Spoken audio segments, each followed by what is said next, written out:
हम मध्ययुगीन राजनीतिक विचारों के अंतर्गत एक ऐसे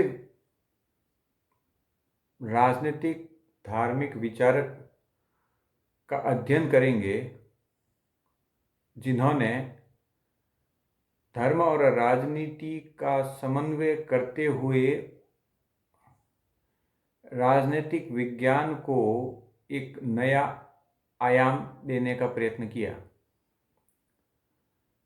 हालांकि वर्तमान में धर्म और राजनीति के पृथक्करण पर बल दिया जाता है, परंतु इस राजनीतिक विचारक ने धर्म और राजनीति को जोड़ा। अरस्तु के विचारों को ईसाइयत के विचारों से जोड़ा, अरस्तु के विचारों को अगस्टाइन के विचारों से जोड़ा, पर सामान्यतः यह माना जाता है कि जब हम धर्म और राजनीति को मिलाते हैं तो सामान्यतः वह एक कट्टरतावाद, एक अंधविश्वासपूर्ण शासन प्रणाली या शासन पद्धति के रूप में उभर के हमारे सामने आती है।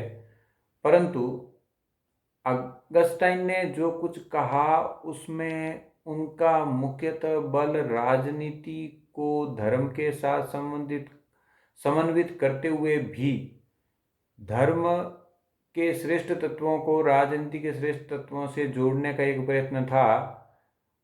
और वह प्रयत्न इसलिए था क्योंकि वह खुद भी एक धार्मिक व्यक्ति थे, आध्यात्मिक व्यक्ति थे और उनका अध्ययन धर्म और थियोलॉजी के क्षेत्र में काफ़ी व्यापक था। उनके इस प्रयत्न में सबसे महत्वपूर्ण जो चीज़ हमको दृष्टिगोचर होती है वह यह है कि उनके धार्मिक झुकाव के उपरांत भी किसी तरह का अंधविश्वास या अतार्किकता उनके विचारों में दृष्टिगोचर नहीं होती। तत्कालीन सामाजिक परिस्थितियों में जो श्रेष्ठ संभव हो सकता था वो विकल्प उन्होंने देने का प्रयत्न किया, वो समन्वय स्थापित करने का प्रयत्न किया, क्योंकि चर्च अपनी शक्तियां कम करने के लिए तैयार नहीं था, शासक वर्ग अपने शक्तियों को सुदृढ़ करना चाहता था और इन सब के बीच संघर्ष निरंतर रूप से चल रहा था। सेंट एक्विनोस का प्रयत्न यह था कि इस संघर्ष को समाप्त किया जाए और एक समन्वय स्थापित किया जाए, और इसी समन्वय के प्रयत्न के परिणाम स्वरूप उनके जो विचार उभरे वो राज्य के संदर्भ में, वह शासन प्रणाली के संदर्भ में, वह कानून के संदर्भ में हम पाते हैं। सेंट एक्विनोस के विचारों को हम सही तरह से तभी समझ सकते हैं जब हम ये जानें कि उनका झुकाव इन विचारों की तरफ गया कैसे, और उसके लिए हमें ये जानना आवश्यक है कि उनका जीवन क्या रहा। संत एक्विनोस इटली के नेपल्स में एक्विनो नगर में जन्मे। उनके पिता के संबंध एक्विनो सम्राट और फ्रांस के सम्राट से थे।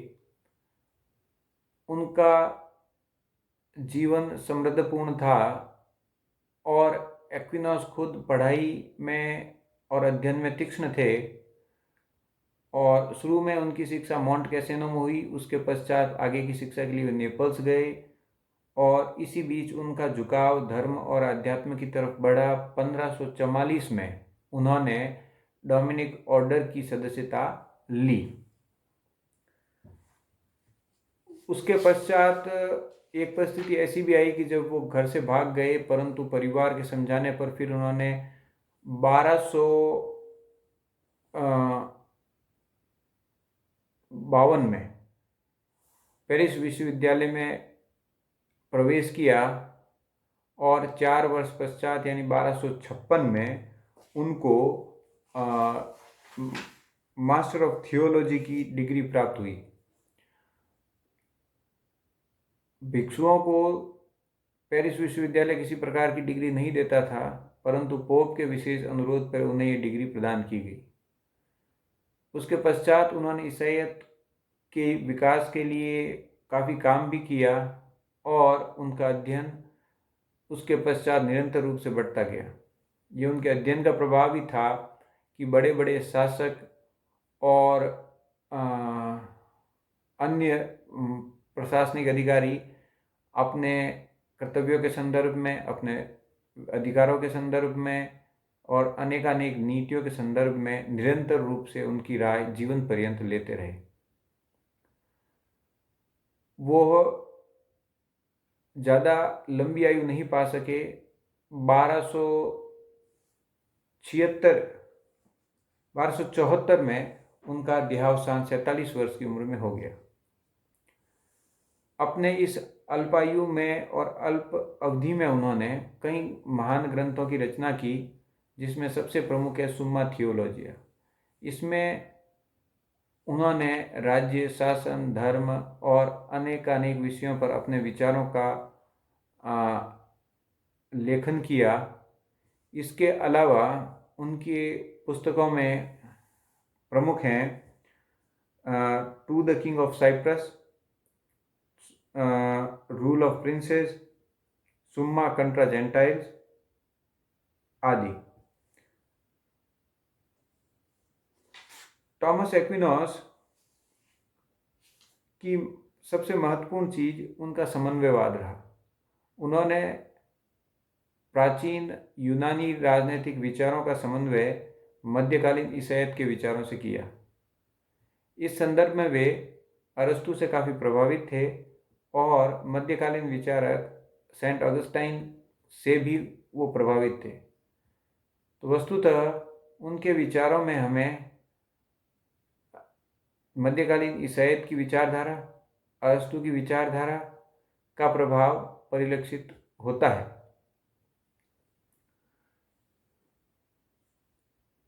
तत्कालीन राज्य में जब चर्च और राजा के बीच में संघर्ष चल रहा था, इस परिस्थिति में उन्होंने राज्य के संबंध में भी अपने विचार प्रकट किए। सेंट एक्विनोस के अनुसार राज्य की उत्पत्ति किसी पाप के कारण नहीं हुई, जैसा कि कई तत्कालीन ईसाई विचारक मानते थे। उनके अनुसार राज्य एक सामाजिक और आर्थिक आवश्यकताओं की पूर्ति के लिए बना हुआ संगठन है और उसका प्रमुख उद्देश्य मनुष्य की आवश्यकताओं की पूर्ति करना है। इस संदर्भ में एक्विनोस अरस्तु के काफ़ी समीप चले जाते हैं, क्योंकि अरस्तु भी राज्य को एक ऐसा संगठन मानते हैं जो मनुष्य की आवश्यकताओं के लिए उत्पन्न हुआ है और आवश्यकताओं की पूर्ति के लिए निरंतर रूप से बना रहता है। परंतु एक दृष्टि से अरस्तु से आगे जाते हैं और ये मानते हैं कि छोटे नगर राज्य आत्मनिर्भर नहीं होते, आत्मरक्षा में उतने सक्षम नहीं होते, अतः नगर राज्यों का विकास होकर एक बड़े राज्य या एक प्रांत की रचना होती है जो अपने आप में ज़्यादा आत्मनिर्भर होता है। अगस्टाइन के विचार स्वाभाविक भी था, क्योंकि तत्कालीन परिस्थितियों में छोटे नगर राज्य उतने सक्षम नहीं थे और खासकर यूरोप में, जहां नगर राज्य आपस में लड़ा करते थे और इसी द्वंद्व में यूरोप में निरंतर संघर्ष चलता रहा।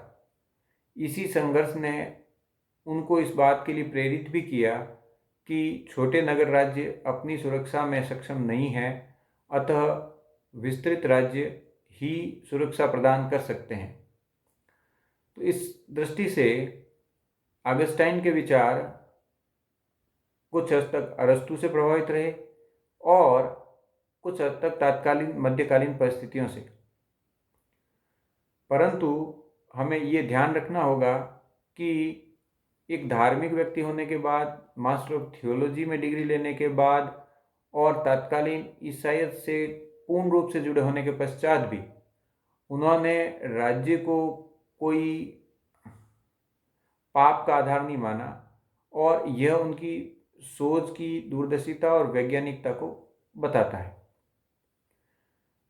राज्य के संदर्भ में वह यह भी कहते हैं कि राज्य में जो शासक होता है वह निरंकुश नहीं हो सकता।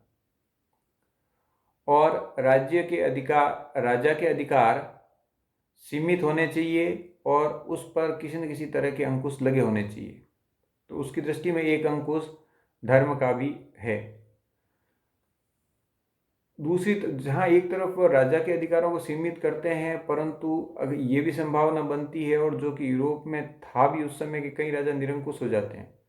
तो इस संदर्भ में वह जनता को प्रतिरोध का अधिकार देते हैं। जनता शासक की गलत नीतियों का प्रतिरोध कर सकती है और ये प्रतिरोध संपूर्ण हो सकता है, परंतु प्रतिरोध करने के उपरांत भी वह राजा का वध और हत्या करने के पक्ष में, वध या हत्या करने के पक्ष में वो नहीं है। अतः इस संदर्भ में हम ये मानते हैं कि जो उनका प्रतिरोध का सिद्धांत है वह पुनः उनकी सोच की दूरदर्शिता को बताता है, क्योंकि यह अधिकार देना एक तरह से कहीं ना कहीं, चाहे सूक्ष्म रूप में भी हो, उनके अंदर विद्यमान जो विचार की तीक्ष्णता है उसको परिलक्षित करता है। उनकी दूरदर्शिता को इस दृष्टि से बताता है कि आगामी शताब्दियों में और कई शताब्दियों पश्चात यही विचार अनेकानेक राजनीतिक विज्ञानियों ने व्यक्त किया, जो कालांतर में लोकतंत्र के विकास का आधार बना। हालांकि उन्होंने लोकतंत्र का समर्थन नहीं किया, वह मुख्यतः राजतंत्र के समर्थक थे, और राजतंत्र के समर्थन के भी कई कारण वो देते हैं। उनके अनुसार जैसे पूरे विश्व का संचालक एक ईश्वर है, वैसे ही एक राज्य का संचालक एक राजा है। जैसे मधुमक्खियां में एक रानी मक्खी सरप्रमुख होती है और उसी के आदेश का पालन किया जाता है, उसी प्रकार एक शासक है और उसी के आदेशों का पालन होना चाहिए। दूसरा उनका मानना है कि राज्य में शांति सुरक्षा व्यवस्था तभी बनी रह सकती है जब नियंत्रण एक व्यक्ति के हाथ में हो, जो निर्णय शीघ्रता से ले सके और इन सब चीज़ों के बारे में दृढ़तापूर्वक कार्य कर सके। प्रजातंत्र में इन चीज़ों का अभाव होता है। उनके अनुसार प्रजातंत्र दलबंदी, गुटबंदी और अराजकता के कारण सुव्यवस्था स्थापित नहीं कर पाता।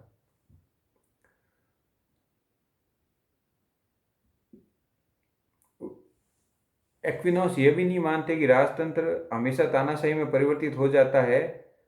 उनके अनुसार तानाशाही में परिवर्तित होने की प्रवृत्ति राजतंत्र की अपेक्षा कई प्रजातंत्रों में पाई जाती है। इस प्रकार वो राजतंत्र का समर्थन करते हैं, और इस संदर्भ में वो पुनः अरस्तु से अलग हो जाते हैं। अरस्तु ने मध्य वर्ग तंत्र अर्थात पॉलिटी को श्रेष्ठ राज्य माना है और श्रेष्ठ संभव राज्य माना है। हालांकि अरस्तु राजतंत्र के समर्थक हैं। वो ये भी कहते हैं कि राजतंत्र एक श्रेष्ठ शासन प्रणाली हो सकती है, परंतु उसके लिए जिस तरह के सद्गुण और सोच व्यक्तियों में और शासक में चाहिए वो हमेशा नहीं मिल पाती। अतः जो संभव श्रेष्ठ राज्य है वह मध्य वर्ग तंत्र ही हो सकता है। तो अरस्तु के कई विचारों को ग्रहण करने के उपरांत भी वे अरस्तु से कई बातों में विभिन्नता भी रखते हैं। शासन प्रणालियों के वर्गीकरण में वह अरस्तु के वर्गीकरण को काफ़ी हद तक अपनाते हैं। उनके अनुसार सही शासन प्रणालियाँ 3 तरह की हैं और विकृत शासन प्रणालियाँ पुनः 3 तंत्र की हैं।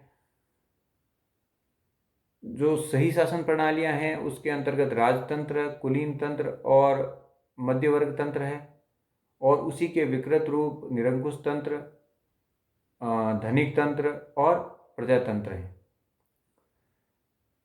इन सब प्रणालियों का वर्गीकरण करने के पश्चात वह राजतंत्र के समर्थक हैं, और उनके अनुसार निर्वाचित राजतंत्र ही श्रेष्ठ शासन प्रणाली है। वह सरकार के कार्यों की भी व्याख्या करते हैं उनके अनुसार प्रमुख कार्य है जनता की सुरक्षा करना, आंतरिक और बाह्य रूप से दोनों से। आवागमन के मार्गों पर सुरक्षा स्थापित करना राज्य का कर्तव्य है। राज्य का ये दायित्व है कि वह जनसंख्या को नियंत्रित करे। राज्य का यह कर्तव्य है कि वह आर्थिक व्यवस्था को नियंत्रित करे, क्योंकि व्यक्ति की मूलभूत आवश्यकताओं की पूर्ति की जानी आवश्यक है और वो तभी हो सकती है जबकि राजा व्यापार पर नियंत्रण करे, वह माप तोल पर नियंत्रण करे।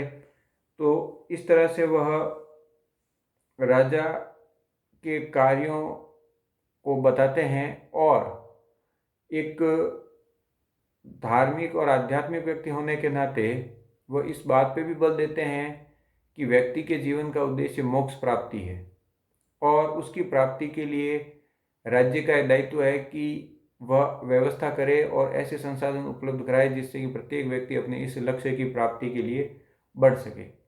परंतु यहाँ वो राज्य की सीमाओं को भी तय करते हैं। उनके अनुसार राज्य ऐसे आधार तो उपलब्ध करवा सकता है जिसके लिए व्यक्ति बढ़े, परंतु व्यक्ति वास्तव में मोक्ष की प्राप्ति तभी कर सकता है जब उसको सही धार्मिक और आध्यात्मिक ज्ञान मिले और उस आध्यात्मिक ज्ञान का स्रोत धर्म है, चर्च है।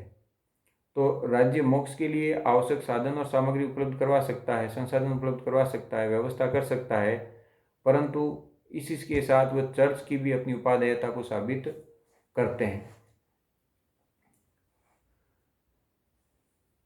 इन सब के उपरांत हम ये पाते हैं कि एक समन्वय की कोशिश संत थॉमस एक्विनोस ने अपने विचारों में की है और यह कोशिश तत्कालीन सामाजिक परिस्थितियों का एक सामंजस्यपूर्ण हल निकालने के लिए थी और इस दृष्टि से उनके विचार कहीं भी पिछड़े हुए नहीं थे, इस दृष्टि से कि उन्होंने धर्म के सही तत्वों को और जीवन के प्रमुख उद्देश्यों को राजनीति से जोड़ने की कोशिश की।